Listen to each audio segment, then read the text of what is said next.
Hey guys, Kev here, and it's time to talk about Hoback Knives, the summit here. And obviously, since it's a Hoback, we kind of have to talk about the whole situation. This video is not going to come out for, another week and a half after I film it, and the Hoback thing happened last week, so it may have already died down by then, and I apologize if I am sort of fanning the flames here a little bit, but I don't have a big enough channel to really make that happen. But I do want to discuss it because I have this knife here to review. And first, I want to say a big thank you to White Mountain Knives. White Mountain Knives is the dealer that loaned me this, and I want to make it extremely clear that White Mountain Knives has nothing to do with my opinion on the situation. They have not commented to me in any way on this situation. They just loaned me a knife. And it was like 3 days after they shipped it, all hell broke loose. So I don't know their stance on this. I don't even care. I care because I care about White Mountain Knives, but I don't care about their opinion in the sense that it's going to change mine or we agree or disagree. Doesn't matter, right? I just want to make that clear, but I want to thank them for loaning this guy into me. I also have the box here, which says Jake Hoback Knives. You'll see here it says Summit, Stonewash Blade M390, Stonewash handles, purple accents. You'll see there's no markings on here of any kind indicating country of origin. We have a slider here, nothing on the back. Piece of foam. We have this cool patch that comes with all their new knives. I don't know where these patches are made. These could be coming from overseas as well. At this point, we know that it's overseas. We know this model is made in China, OEM'd in China. They put a spreadsheet out with that on it, and then they took it down. Here is the information on the card. Every Jake Hoback knife is crafted of the finest, most durable material, rugged, reliable, and precision engineered. Made for hard work, my knives are built to be tools, not trophies. My commitment to quality. My knives are built to last. If your knife is defective due to materials or workmanship, please return it for repair. Your knife will be repaired at no charge, including parts and labor. If repair is not possible or practical, your knife will be replaced with the same or a comparable model. Jake Hoback Knives, Psalm 23, JakeHobackKnives.com. Here's the information. Hoback Knives, Psalm 23, Jake Hoback signed, Summit. Overall length. Okay, so here's all your information on the knife. Nowhere does it state that this was OEM'd and made in China. It comes with these three tools, which I'll show you actually. Is pretty cool in a second. The foam does not, does it? Okay, does come out. Nothing else in here, okay? I'm just trying to make it abundantly clear that there is in no way any sort of marking on here or anything that indicates it was made in China, because it was. And I, like many other people, assumed this was made in the United States of America. Let me just put this away and then we can discuss further. And I apologize. This is not going to be the best overview of a knife because I'm a bit, all over the place on this one. So on the knife itself, Psalm 23, he does that on every knife. Hoback, and that is it for markings, I believe. I've not taken this apart, but I don't see any markings in there. It does ride on bearings, and so does the Hoback Sumo. And the Hoback Sumo is the main reason I'm bothered by this situation. So Jake Hoback has let us and many other people believe his knives were made in the United States of America, okay? That's just fact at this point. He made no effort to change anything until he got called out. Then he blamed the dealers for it, basically. Then he kind of blamed us and said, well, you know, like, I need to know how you want the information. Like, do you want to know I have parts made here and this made there and whatever? And I don't know the community, you know, how they want it. And it's like, dude, we just wanted transparency. That is all we wanted. If you watch my live stream, which at this point will be a couple weeks ago for you, when this all happened, we watched the USA Made Blade live stream about it. We did some research. We watched the Jake Hoback video about it where he makes his grand entrance. And we just wanted to know where our money is going. Like, does that not seem fair to you? And I'm not talking to Jake Hoback. He's not going to watch this, and if he does, he's not going to care. Does it not matter to you where your money is going? As in, I'm paying a premium for this product. So I didn't buy this. This is a $625 knife, by the way, as of right now on White Mountain Knives, and at all other dealers or whatever, right? I bought a Hoback Sumo. So I want to kind of this is a placeholder for the Hoback Sumo I owned for 6 months or so. I loved that knife, guys. I carried that knife more than any other knife in 2021. So I have some kind of connection here with Hoback Knives. I really love that knife. Ultimately, I did sell it because it just wave opened out of my pocket one too many times, and that just bugged me to no end. Other than that feature, that knife was incredible to me. Yes, it had an issue with the clip design, and now it makes more sense why they didn't just fix the clip or send us new clips, because they were made overseas, and that takes time and adjustment. And, you know, so it's different than them just making some more clips in the shop. And maybe we should have known by the anno colors and, you know, just the sheer amount of them that were out there for sale. Should have given us hints. The bearings inside should have given us hints. The way they milled in there, it just looks like a Chinese-made knife. I mean, which is to say it's very nicely made, guys.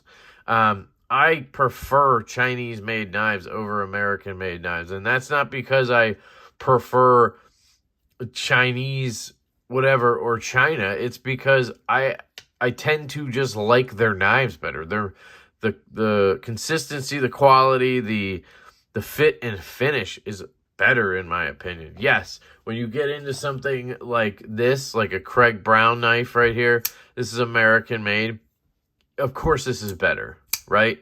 But if we're talking about production knives, Spyderco, Benchmade, Hinderer even, Chris Reeve, that kind of stuff, I'm sorry. It's not my thing. I just don't, like, I don't want to overlook these things like detent, fit and finish, screws falling out of the knife. I'm not going to overlook that just because it's American made. That knife is being sold. I'm sorry. Like, that's just how it is. I know a lot of people will deal with that, and they have pride in the ownership of an American product. And yes, I feel the same way, guys. I'm not sitting here trying to say I only buy, you know, Chinese knives. I'm just saying I tend to prefer their fit and finish and quality better. Like this. This is an American-made product.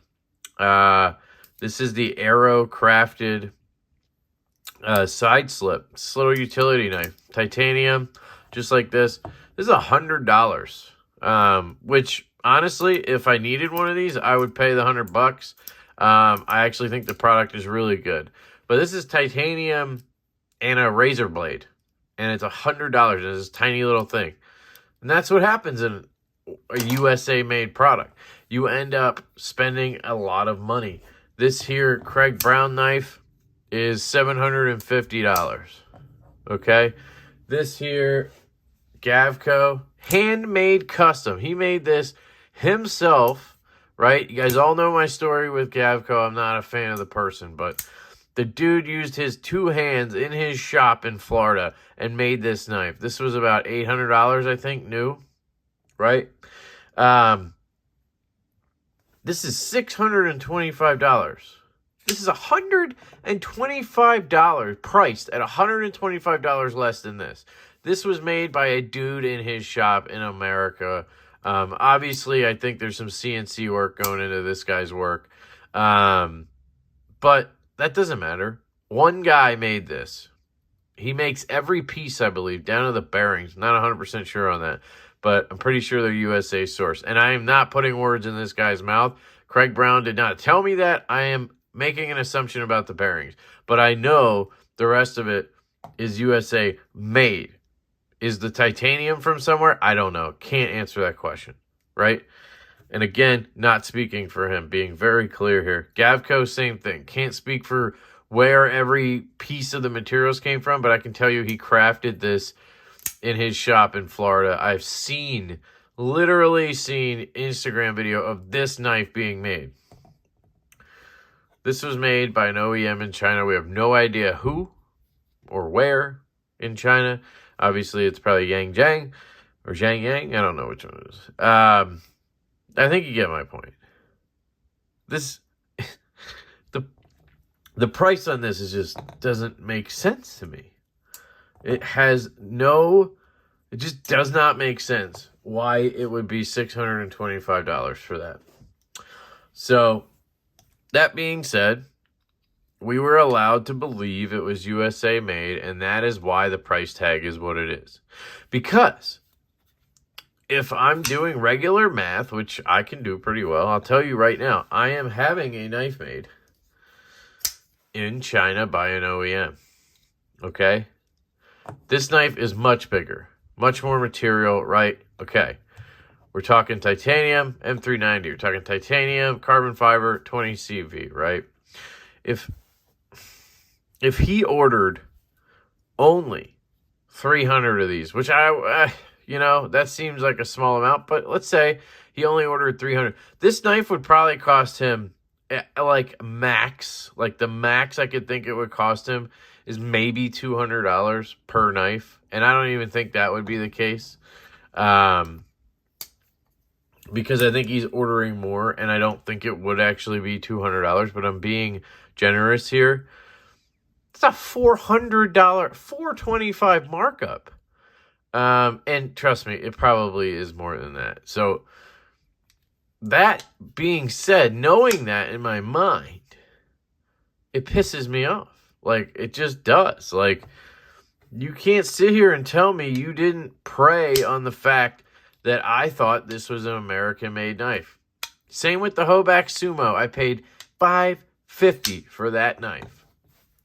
I bought it from Jake Hoback at Blade Show in Atlanta last year. And I thought I was buying an American-made product. That is what I thought. And that's why I spent $550 on it. And it pisses me off that that's not true. That knife was actually made in China like my knife. Am I going to charge $550 for this? I mean, I'm sorry, but arguably this knife right here is higher quality than the Sumo. This has this copper carbon fiber mixture on it, titanium bolster lock, 20 CV, okay? The Sumo, 20 CV, titanium, okay? So same thing, except we have the carbon fiber scales on top. So I would venture to guess this might actually cost more to make than the Hoback Sumo. Yeah, it's a button lock. Maybe that adds some cost. I don't know. My point is, you're not going to see this for sale for $550, okay? Yeah, he's more established. I get it. I'm not trying to actually make this, comparison. But my point is, this price, this is going to be hopefully our goal is $250 to $275, something like that for the pre-order. I don't know what it'll be retail. Might be a little more. We want to give the pre-order folks a benefit. But think about that. $250 to $275. $600. That's all I'm saying. Yes, we're two guys designing knives and having them made. Yes, this is a big shop or whatever size shop, and they have employees. I get it. He wants to pay for their insurance. I hope for goddamn sure people working at Hoback Knives have insurance coverage, right? And a 401k plan. and dental. Give them dental and vision. They better have all that shit if people are buying this for $625. All right. That's it on that. I'm done with that shit, okay? Apologize. I had to get that out.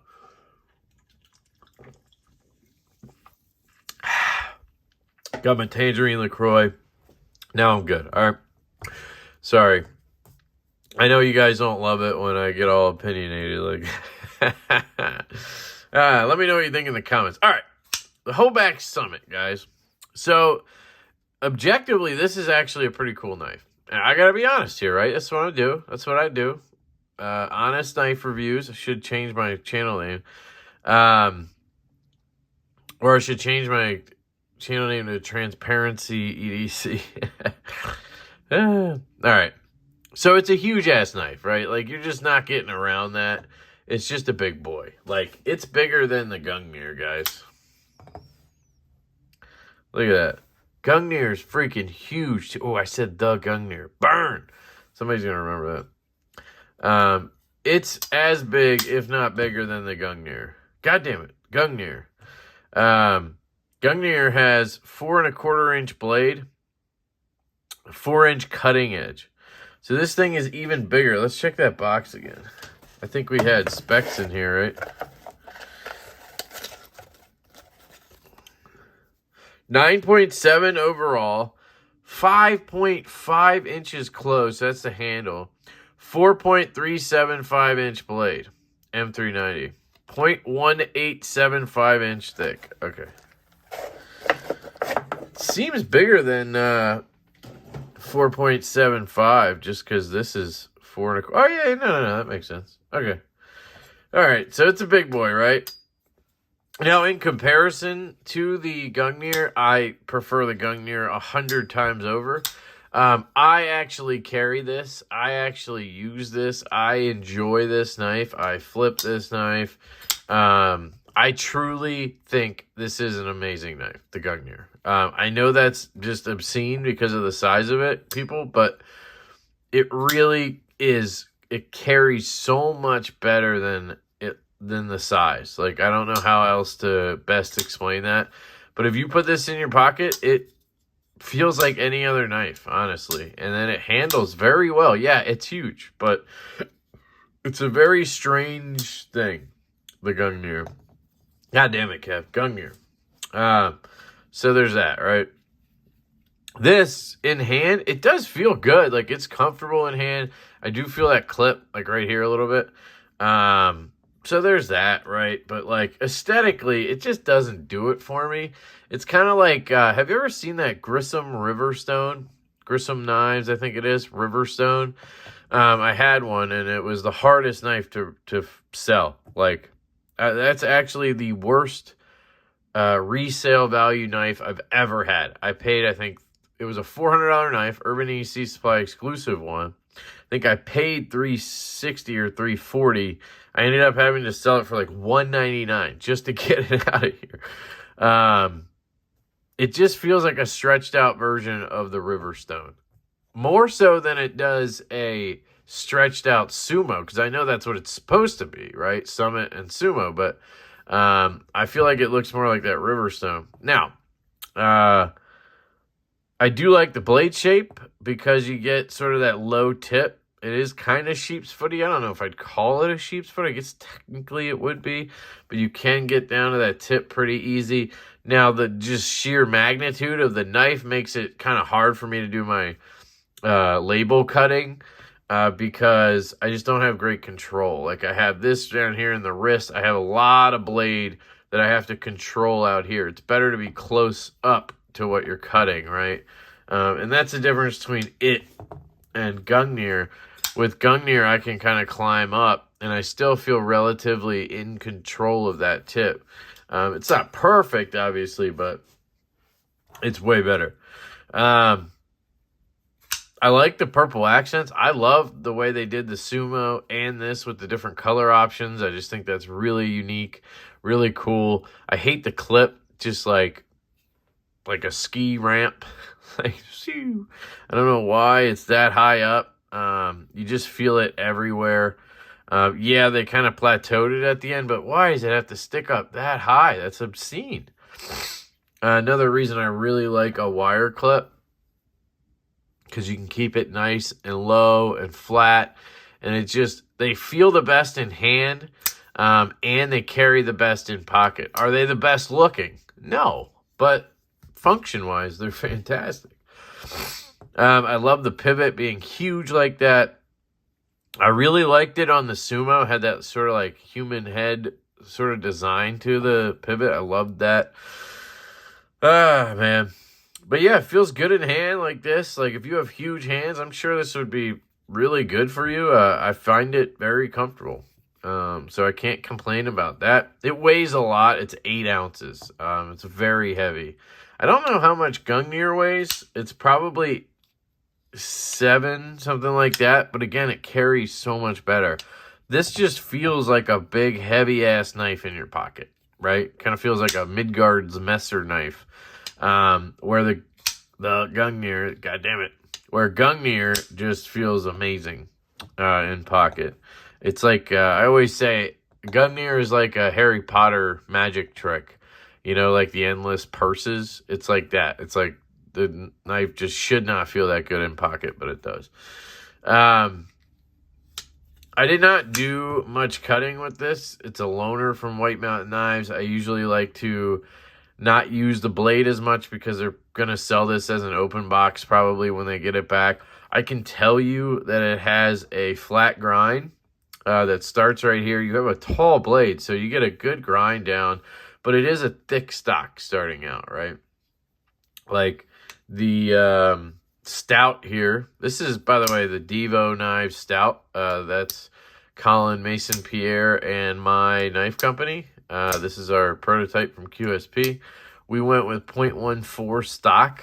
And you can see, like, 0.14 is not thick by any means, but, you know, for EDC, you want it to be, you know, around, you want it to be 0.14 or less, for sure. I guess 0.15, but, you know, most people for, like, really straight up EDC are going to want, like, 0.1, you know, or 0.12 max. So, like, we know we went a little bit thicker. We were planning to have a deep hollow grind, but this actually cuts very well. I compared it to my Field Duty EDC, and it's actually the same blade stock thickness. So, and that's a flat grind. So, I don't know, but that's a full flat. Anyway, you can see here, it's a massive blade stock, right? So it doesn't come down to like a super thin edge or anything, but it actually cuts fairly well for, you know, the size of it and everything. I cut some paper and that was really it. So like, take that with a grain of salt, right? You need to watch a video of somebody who actually cut tested it or whatever before you decide. Like, I'm giving you the warning right now. I did not do enough with this blade to tell you it's good. But I feel like, from my experience and everything, taking into account, I think it would be fine for everyday use or whatever, right? Is it going to be the best EDC knife ever? No, of course not, but look at it, right? All right, I do like the tip being a little bit lower. Do I wish it wasn't like an upswept sort of sheep's footy blade? Yes, I do. I wish it was more straight. Carry, yeah, it's obnoxious. It's huge. It's fat. The clip works fine. It goes in your pocket fine. It actually reverses. I don't like when they have reversible clips and they kind of sit up on a ledge like that. Like, you're making it, I don't know. It just seems odd to do it that way. You're making it farther from the scale, but I guess that gives you a little bit of clearance. I don't know. But I like that it's reversible for sure, right? I wish the Sumo had a reversible clip. It's got the Hoback sort of, you know, axe logo right there. Got 2 screws. All right, so let's get into the sounds and then action.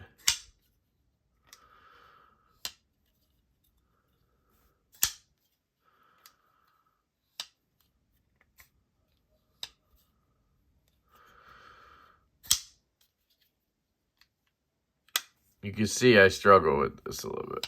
There you go. Sounds are okay. They're very muted on the close. But on the opening, you can get a good thwack. So, not terrible for sure. Action. So, you have a couple of options here. So, let me do this. Let me just check if this is a T8. I think it should be, yeah. So, this is actually a movable thumb stud.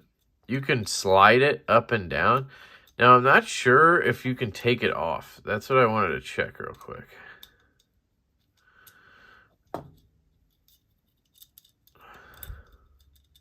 Yes, you can take it off. So, this knife looks like this without that stupid thing on there. I gotta say, Hoback and his weird thumb disc thingies are really starting to get annoying. Doesn't matter all that much anymore because I'm probably never going to buy a Hoback knife again. But the Sumo had a disc thing like that too, right? And where I wish it just had smaller studs or no studs because it has a slot. Like, that's just better in my opinion. You have no worries coming out of your pocket that it's going to catch and flip open. And honestly, Hoback he brags about how you can Emerson wave deploy these out of your pocket. And I just don't really understand that. Can you front flip it? I'm sure somebody with, dexterous hands could front flip this. Now, the slot is not perfect. And being left-handed, it's hard. But right-handed, I think the slot is plenty.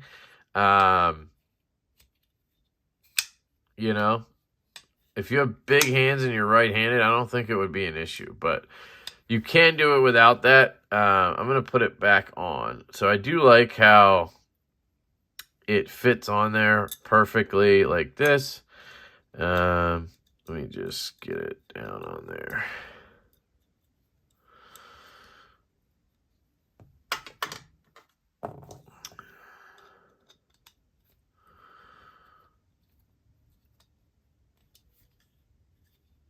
And then you can set it wherever you want. So I would probably set it centered so that, like, you have less of the little slot there showing. You know what I mean? So it looks kind of good. But as a lefty, I have to be down on this clip to reverse flick it. So the lower that is, honestly, the better it is for me. So watch. Slide it down to here. And now I can get on the clip and boom, it's right there. Obviously, I'm going to have less detent strength because we're farther away from the pivot now. That's kind of how detent strength, in a sense, how it feels to you, right? Like the way we design this is you have this hole right here and your finger kind of naturally slides to the top right up here. And you're going to get a tighter kind of feel on the detent because you're closer to that pivot. But if you went down to the bottom of the slot, it would be, you need less force to flick it out. Now this detent is just dialed, so it works either way. On this, if I'm down here, you see what I mean? It's a lot less than if I'm up here. It's going to feel like a stronger detent. So that's kind of just up to the user to figure out. But I like that you can move that stud around. It's kind of nice because it makes it personalized. You know what I mean? You can figure out your best situation. Big hands, you're probably going to move it up, right? Smaller hands, you're probably going to move it down. I have large glove-sized hands. I do not have massive hands. This knife is for massive hands, right? So, yeah, other than that, the action is good. I think the detent is pretty dialed. I probably would have made it a little bit stronger personally, but I don't think it's necessary. You know what I mean? And then on the close, you get a guillotine drop shut because it's a massive knife and you just have a lot of blade. That's just how it's going to work, right? It's got a little bit of wiggle there. Let's see if we can tighten this down. Is it T8? Yeah, there's no tightening. It's seated. Yeah, I don't think that's actually play. I think it's just, you know. But yeah, it drops. The detent break is right here, so very good. I do not like a knife with a late detent. Some knives, like the Spyderco stovepipe, the detent breaks like right here. So you have to get past this to have it break. This is all the way up here. Let me get past it. Right there. And it's very smooth. It's almost like it has a detent. It does. It has a detent ball ramp. Interesting. That makes me... Ooh. That makes me think it could be Riot. That makes me think it could be Riot. I know that's weird because anybody can do a detent ball ramp, but that's almost exactly how a Riot detent ball ramp looks. Let me, do I have anything here with one? Does the Gungnir? No. God damn it, I said the again. That doesn't.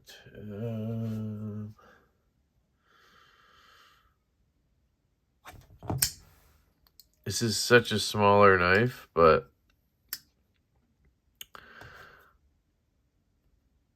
yeah, I don't know. Maybe I can't show you. Oh, there we go. See that? So this is a lefty one. It's the Field Duty EDC. You see right there, that notch? That's your detent ball ramp. That's your detent ball ramp. They're like identical. I don't know. That is weird. So it's really screaming Riot at me right now. Which, those prices I gave you earlier, that wouldn't be any different. Riot's still about the same price as other OEMs. I mean, they do a lot of their stuff in-house. That's why. Anyway, it doesn't matter who the OEM is unless they tell us, right? I can't be sure. So, I guess I could be if they numbered the inside of the scale or something. Huh. I don't know. Can't take it apart. But long story short, the knife's not for me in any case. It's too big. But I was actually thinking it was a decent knife. And then I found out about all the China stuff. And it doesn't make the knife bad, right? It just makes the price bad. This is not a $625 knife. This is maybe a $400 knife, you know, max. 400 sounds about right. M390 titanium, China. You get some Riot-made knives in that price category. Gungnir, for instance, $425. So if you want to go to $425, but I would tell you this knife is finished better. You have zero transition here. You have a micarta scale. You have a bolster lock. You have a deep-ass hollow grind with a belt satin, two-way finish. It's just made with better finishing materials. Not really finishing, though, right? Same materials. So, I don't know. You decide that. That's the point of this. You get to decide the price. I mean, you don't get to decide the price, but you get to decide if it's worth the price. So if nobody buys these for $625 knowing they're made in China, then that'll answer the question, right? So I'm going to shut up now. That was way too much about this knife. I apologize for that. I just kind of wanted to rant about it.